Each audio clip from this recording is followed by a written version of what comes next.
Hey guys, Freedom Diggers Metal Detecting coming to you again.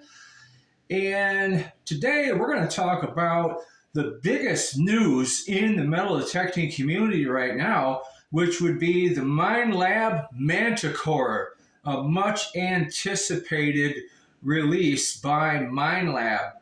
Now, if you are interested in one of these, you can contact my preferred dealer, historyseekers.net is their website. That will be Heath Jones.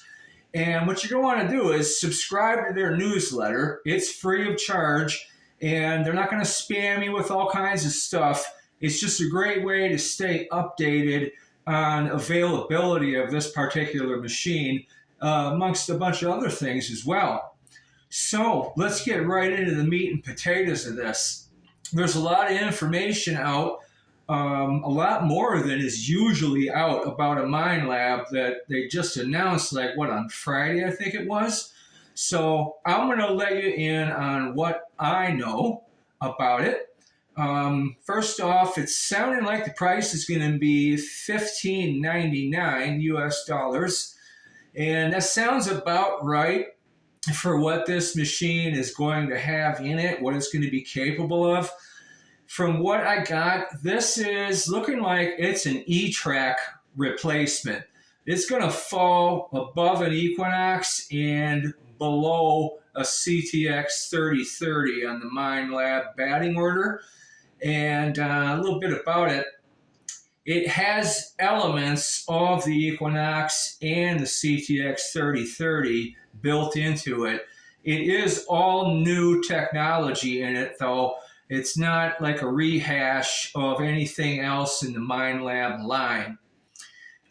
It's going to have target trace, which is a CTX 3030 feature, and it's going to have a two-dimensional display at the bottom of the screen, which is going to give you a lot more target information, which is always a good thing to help you decide, whether or not you're going to dig. They're calling this Multi-IQ Plus.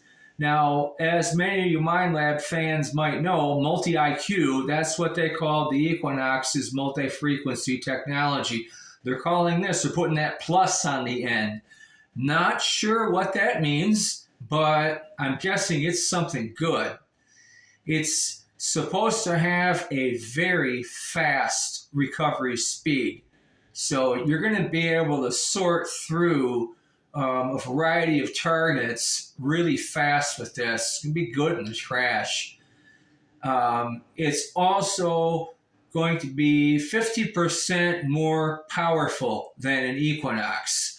So I'm thinking it's going to have a lot better depth, and it's going to be really good at picking up smaller targets that are deep as well.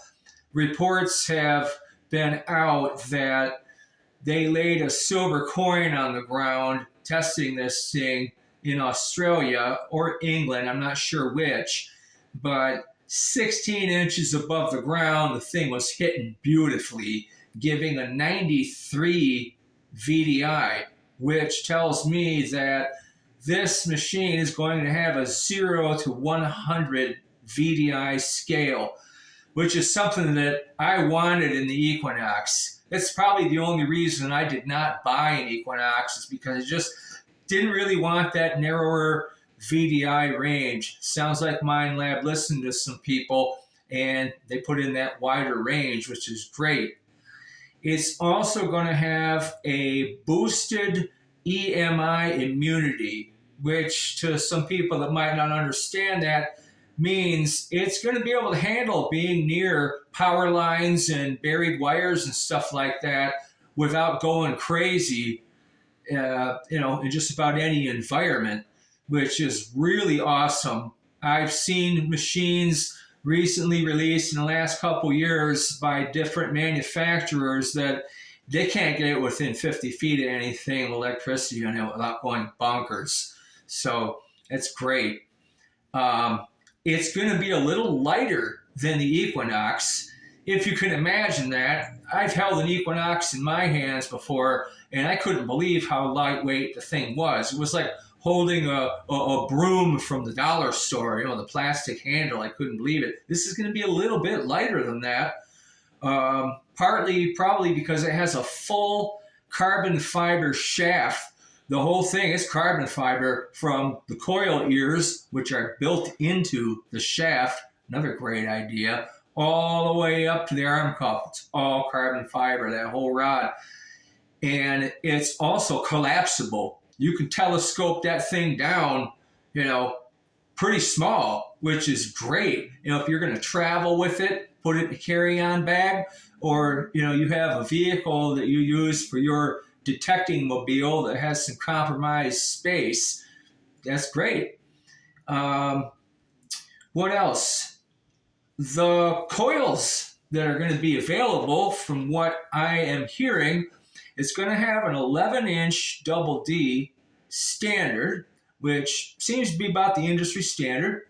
And there's going to be a 8.5 by 5.5 smaller coil available for it, which seems to be a good compromise. It's not, a circular hockey puck one. So I think it's going to have better depth than your typical, like the 6-inch that they have available for the Equinox. And then, of course, it's going to have your 15 by 12 elliptical, which, that's a big in there. That's really big. I'm guessing that Coiltech eventually will be coming out with other available coils. Speaking of the coil, the Manticore is going to have a processing chip in the coil as well as in the control box, which is a CTX 3030 kind of thing. And that's really great because it's going to kind of do the dirty work down there at the coil before it sends the information up to the control box. That's probably going to make the coils cost a bit more, but if you want to be on the cutting edge of detector technology, you're going to want to have that advantage. Places are getting hunted heavily. This hobby is expanding like crazy. You got all these new shows out, and a lot of people are talking about metal detecting. And as a result, people are getting out there, and they're digging everything that they hit on up out of the ground. So you want to have an edge over, your competition, so to speak. I try not to think of this hobby as a competition, but if you want to find the good stuff, you got to have an edge over all the other guys who've been there before you, and gals, of course. So that's just a little bit that I know about the new Manticore. Looking forward to seeing it.